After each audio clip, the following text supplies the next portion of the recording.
Tokony omenavahana ny fifampiresahana raha toka misy ny olana eto Madagasikara hoy ny fikambanan'ireo candidat ho solombavambahoaka miaradia eto Madagasikara na ny KSMD najoro tokoa mantsy izany fikambanana izany, fikambanana izay mikendry ny tombontsoa ny vahoaka malagasy sy ny firenena iray manontolo. Izay dia sary-piaro amin'ny safidim-bahoaka io indrindra fa nametraka ny Andriamatoa filoha Hery Rajaonarimampianina teo amin'ny toeran'izay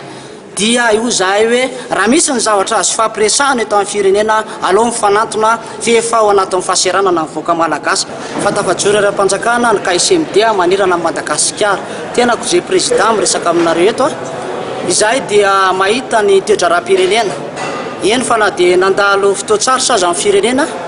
dia tsy nitaraitana mepaka ny filohan'ny Hery Rajaonarimampianina fa nanao zay afany fijerevana ny vahoaka malagasy na dia teo ary ny disadisa eto sy eroa izay hitantsika ny ara-politika ny ara-tsosialy kanefa dia nandray andraikitra izy teto amin'ny firenena. Faharoa manaraka izany izahay dia mamesosikevitra amin'ny fitondram-panjakana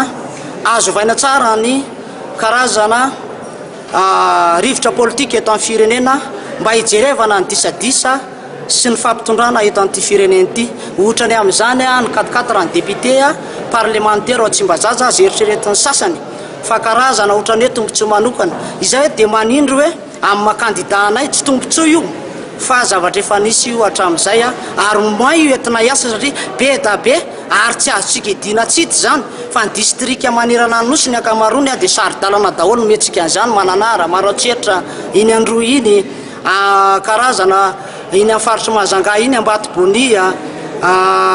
iny faritra avaratra iny Vomara zany rehetrarehetra zany dia ilaina ny 4 raha tsy sanatria hoe tombontsoa io. Manaraka izany raha ny sosialim-bahoaka izay inay sanatria lasa hipoaka hipoaka ny sosialy eto raha ohatra sanatria tsy mitandrina ny fitondram-panjakana izay hitantsika loatra misy manararoatra amin'ny resaka vidina saribao eto sy eroa izay zany dia mahita fa mamesosikevitra izahay hoe maninona moa raha amidy ireo andramena izay any amin'ireny ampelantanan'ireny mpandraraha ireny na sitoko sezy amin'ny fanjakan'ireny aza atao tsara mivarotra an'ireny raha ny vitana ihany azy izay olo fotsiny eo dia anampiana ny sosialim-bahoaka sy mitrabona ary amana ny solution resaka 4 raha ny député izay mahita zany fa manambola amin'ny fanjakana fa tokony andray décision ihany. Izahay koa raha manao fanambarana eto